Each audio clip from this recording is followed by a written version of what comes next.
नमस्कार सभी साथियों का। मैं आपके साथ अभिषेक शर्मा। आज अपन इस क्लास के अंतर्गत क्लास 10th वालों के लिए कुछ आवश्यक जो जरूरी बातें हैं उनको लेकर आया हूं। मैं आज के इस क्लास में क्लास 10th वालों के लिए अपन चर्चा करने वाले क्लास 10th वाले जिनके मार्च के महीने में एग्ज़ाम आने वाले। उम्मीद करता हूं हर स्टूडेंट्स अपनी पढ़ाई को एक धार लगाने के लिए बैठ चुका होगा, सिलेबस सबका कंप्लीट हो चुका होगा और एक आगे की तैयारियां कंटिन्यू स्टार्ट कर चुका होगा। तो क्लास 10th वालों को मैं ये कहना चाहता हूँ कि जब आप इन्हें कोचिंग या कुछ भी आपको जो कर रहे हो या एक बार सिलेबस आपने कोचिंग या सेल्फ स्टडी से आपने कवर कर लिया होगा। अभी हाफ ईयरली में आपने आपका 80% सिलेबस आपने कवर कर लिया होगा। 80% जब आपका सिलेबस कवर हो चुका है तो मैं उम्मीद करता हूं आपसे कि अब आपको 20% सिलेबस के साथ साथ 20% सिलेबस जो आपका बच रहा है उसके साथ साथ 80% सिलेबस को भी धार देने का वक्त आ गया है। तो इसके लिए आपने क्या क्या तैयारी स्टार्ट की है उनकी अपन इस क्लास में चर्चा करने वाले हैं। कुछ विशेष मुद्दों पे मैं आपको बात पूछना चाहूँगा जो आप कमेंट बॉक्स में बता सकते हो मेरे को।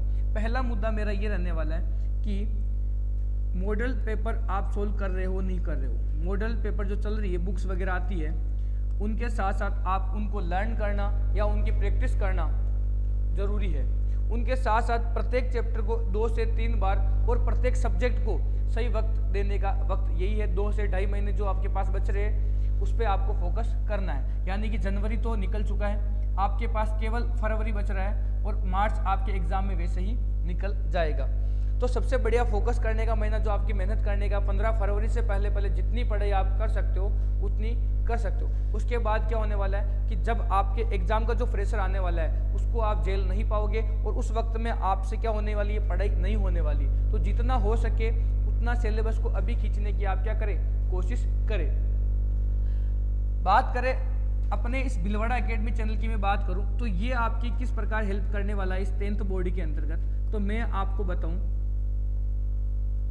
जो आपकी मॉडल पेपर जो चलते हैं उसमें 3 सब्जेक्ट आपके जिनकी मैं बात करता हूं जिन पर परसेंटेज लेवल बहुत ही अच्छे बनते हैं, लेकिन बच्चे क्या करते हैं, साइंस, मैथ्स और इंग्लिश पर ध्यान देकर इनका ध्यान नहीं रख पाते, जिनके कारण यहाँ पर परसेंटेज चले जाते हैं। सबसे पहले अपन बात करते हैं सामाजिक की यानी सोशल साइंस की। सामाजिक विज्ञान की मैं आपसे बात करूं तो सामाजिक विज्ञान में को बच्चे हार्ड सब्जेक्ट मानकर इसे नहीं पढ़ पाते या इसे याद नहीं कर पाते। लेकिन विश्वास कीजिए, एक बार जितने मॉडल पेपर अपन करवा रहे हैं, यदि वक्त मिला या आपका साथ बना रहा तो एक चैप्टर को भी अच्छी तरीके से शॉर्ट नोट्स के अंदर यानी 30 लाइनों के अंदर 20 लाइनों के अंदर एक चैप्टर का शॉर्ट नोट्स बना के मैं आपको अवेलेबल करवा सकता हूँ। तो सामाजिक विज्ञान के साथ साथ हिंदी और संस्कृत इन पर सब्जेक्ट पर कोई ध्यान देना ही नहीं चाहता है। लेकिन जब मैं बात करूं जितनी मेहनत बच्चा दूसरे सब्जेक्ट में करता है उससे 20% भी मेहनत यहाँ कर दे तो ये आपके एक अच्छे रिजल्ट बनाने में मदद करने वाले हैं। कई सारे बच्चों को सुनने में आता है कि वो फोकस इंग्लिश पे करते। हाँ, इंग्लिश, साइंस और मैथ्स पे फोकस करना है, उनके साथ साथ इनको भी बनाए रखना। इन तीनों सब्जेक्ट पे भी आपको क्या करना है, फोकस करना है। जो बच्चे 90+ लाना चाहते हैं उनके लिए एक रामबाण इलाज रहने वाला है ये तीनों सब्जेक्ट। और जो बच्चे एवरेज स्टूडेंट्स हैं और वो अपने परसेंटेज को इंक्रीज करना चाहता है तो उनके लिए भी इन तीनों सब्जेक्ट्स पे आप फोकस करके उन सब्जेक्ट के साथ आप अपनी तालमेल बिठा के एक अच्छा स्कोर ला सकते हो।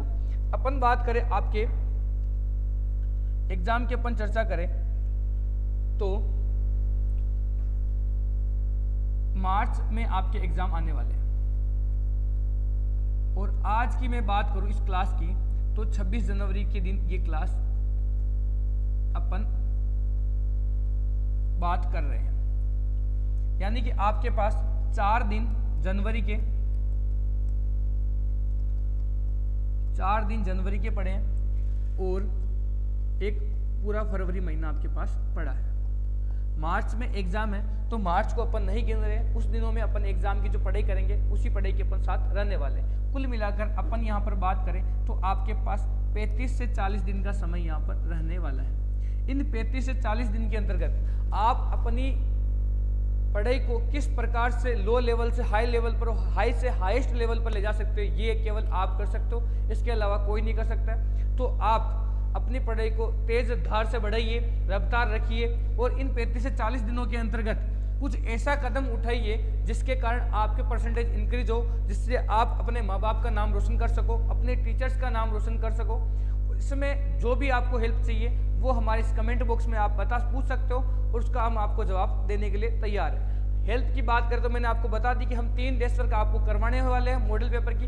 उनके अलावा भी किसी भी सब्जेक्ट में आपको कोई दिक्कत आती है तो फ्री ऑफ कॉस्ट जो आपका चैनल चल रहा है बिलवाड़ा एकेडमी, इसके आप कमेंट बॉक्स में आप हमें दे सकते हो। दूसरी बात, इन सारी चीज़ों को इन 35 से 40 दिनों में आप आपका डेली जो शेड्यूल बनाते हो, डेली शेड्यूल सेट कीजिए और उसके हिसाब से कम 3 से 4 घंटे सेल्फ स्टडी करना स्टार्ट कर दीजिए। यदि आप कहीं कोचिंग जाते हैं तो उनके अलावा 2 से 3 घंटा आप पढ़ाई करना स्टार्ट कर दीजिए, डेली सब्जेक्ट को कंप्लीट कीजिए। या आप ऑलरेडी 3 से 4 घंटे ऑलरेडी पढ़ रहे हो, 3 से 4 घंटे या 4 से 5 घंटे आप ऑलरेडी पढ़ाई कर रहे हो, तो इस पढ़ाई को वही बनाए रखें या इसे धीरे धीरे इंक्रीज करने की कोशिश करें। लेकिन कुछ भाई बहन ऐसे भी हैं जिन्होंने अभी तक किताबें नहीं खोली है, तो मैं उन्हें समझाना चाहता हूँ कि ये वक्त है 1.5 से 2 महीने का जो वक्त है या 35 से 40 दिन का ही वक्त बचा है रियलिटी देखे तो।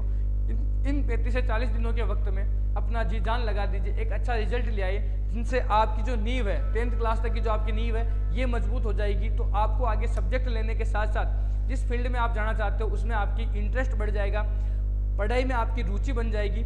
इसी के साथ मिलते हैं नेक्स्ट क्लास में। जो भी आपकी समस्याएं हैं, जो भी आपकी प्रॉब्लम्स हैं, उनको आप कमेंट बॉक्स में लिखिए। मैं आपके साथ अभिषेक।